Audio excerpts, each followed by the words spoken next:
So now we have to talk about organic molecule, which is the focus of today's lecture and the next few lectures. Organic molecules, we call it macromolecules. Another term for this is called biological molecules, or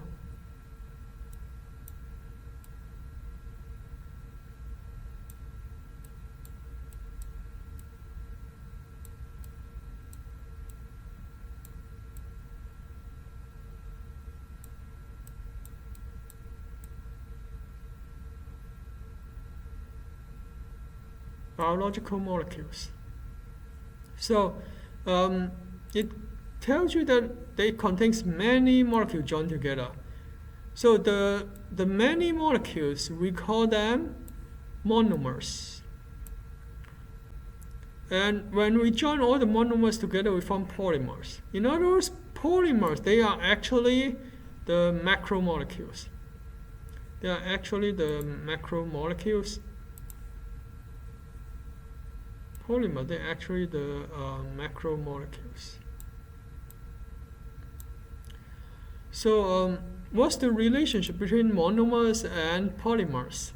Basically, polymers, they are built by monomers. So when we put monomers together, we'll get polymers. So it's like the Legos here. The Legos here, you see that these are monomers. But when we stack them together, it forms a big structure. We call that polymer, or macromolecule, or biological molecules, or organic molecules. So we'll tell you 4 different types of macros molecules. Biologically important organic compounds groups. So do you have any ideas what are the 4 macros molecule, or what are the 4 biological molecules? Let me give you a tips. These 4 biological molecules or macromolecules, they are the major food classes that we eat every day, and we eat what we are. So what it means is that after we eat these 4 major group of biological molecules, our body also use these 4 major biological molecules or macromolecules to build our body. In other words, our bodies are made up of these 4 types of macromolecule or biological molecule as well. So we eat what we are. So they are carbohydrate, lipid you may call it fats, proteins, or nucleic acid.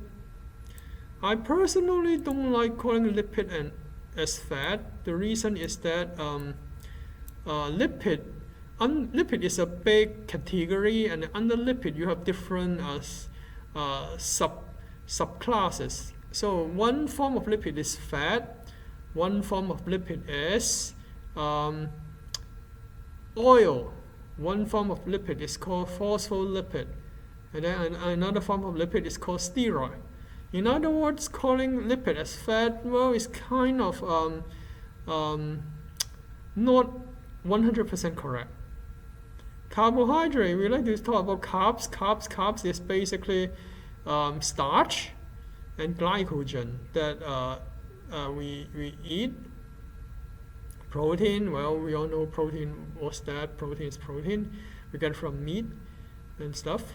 And then nucleic acid is something new. Not many people may know. We eat nucleic acid every day as well.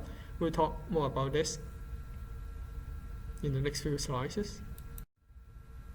So okay, now we give you a table that summarizes the important relationship here. And you can see that carbohydrate, they are polymer. As I mentioned, that starch is an example. And then another example will be glycogen. You can find starch in plant, and you can find glycogen in animal, in the meat. And then the monomer, we call it monosaccharide. Monosaccharide, an example of it will be glucose, This is a very simple and basic monomer for carbohydrate, or I should say it, an example. One of the many examples of monosaccharide is called glucose. But in our class, you only need to memorize 3 types of monosaccharides, that's all. So protein is also polymer. The monomer that make up a protein, we call it amino acid. And then nucleic acid is also a form of polymer. And then the monomer that make up nucleic acid is called nucleotide. And then we should have a lipid here.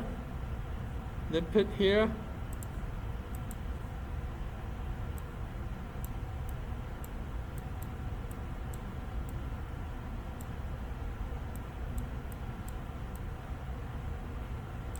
The monomer is we call it fatty acid.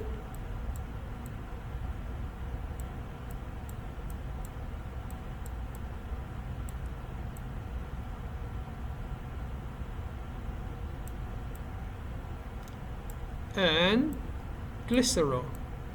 I put glycerol in a parenthesis because, well, when we talk about lipid, when you look at the structure of lipid, then you will know why I put glycerol in parenthesis. So fatty acid and glycerol. So that is lipid. Well, when we have a meal, this meal that we see on the picture, it has carbohydrate, lipid, and protein. The truth is that if you have meat, like the meat here, usually you should have nucleic acid as well. Also, the fruit in here, you also have nucleic acid. Where can you find nucleic acid? Well, as soon as you have cells, inside every cell you have a nucleus. Nucleus contains chromosome and DNA. So as soon as you have DNA and chromosome there, then you have nucleic acid. So theoretically, you should have nucleic acid in the fruit here, and also in the fruit, and also in the meat here.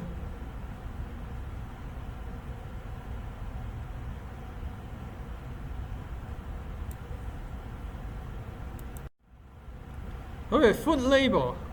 How to read a food label? This is a little bit tricky. First of all, serving size. What is serving size? 250 ml. Look at this. This is a can of soup, Campbell chunky soup. So it is ready to serve. If you pour out this can of soup into 250 ml, well, how much is 250 ml? How many of you know? 250 ml is approximately a ceramic coffee mug, a ceramic coffee cup. A standard 1 cup of water is usually 250 ml. In other words, if you have 1 cup of this Campbell soup, then this is what it says in here, the serving size. Sometimes if you have Oreo cookies, then they will tell you serving size maybe one cookie or 2 cookies. So it depending on the serving size they specify in the food label. You may have a different value here. Number 2, % daily value means that each day, when you drink this soup, how much, or how the percentage, how much of the nutrient you have absorbed for the daily requirement. How much of the nutrient that you absorb by taking this soup that is required for your daily requirement. For example, okay, let's jump a little bit here. Fat here. One 250 ml of the soup contains 3.5 grams of the fat, and it will give you 5% of your daily value. Meaning that it will give you 5% of the fat that you require for every day. Calorie, 140 calorie. Okay, this is very straightforward, meaning that this soup, if the soup is in 250 ml, you will burn the soup. Let's assume if you burn the soup, then it'll give you 140 calories. Or drinking this soup will give you 140 calories. This is very simple. And then under fat, you have different forms of, you have saturated fat, you have trans fat, you also have cholesterol. So in the next few slides, we'll talk about the definition. We'll show you what a saturated fat looks like, and a trans fat looks like. And also, as I told you, that we have 4 different types of lipid: fat, oils, phospholipid, and steroid. Under the category of steroids, steroid will be converted into cholesterol. So cholesterol is one form of the lipid. And sodium, the source of sodium is basically table salt. That means it tells you that how much salt it is added to the soup. Potassium, well, potassium, we also need potassium. That's why many people like to eat banana. Potassium, we also need potassium for, as I mentioned before, for the nervous system. When we conduct action potential, our nervous system, the neuron, the nerve cell, they require a constant balance of sodium and potassium concentration inside and outside of the cell. Carbohydrate, which is something we'll talk about very soon. Carbs. Carbohydrate, mainly they are the sugar. The sugar that we talk about, I believe it is the monosaccharide, the monomers. We have 4 grams of monomers. We have 3 grams of dietary fiber. Why do we include dietary fiber as carbohydrate? The reason is that dietary fiber, meaning that it is something that our body cannot digest from plant, and usually they are the cellulose.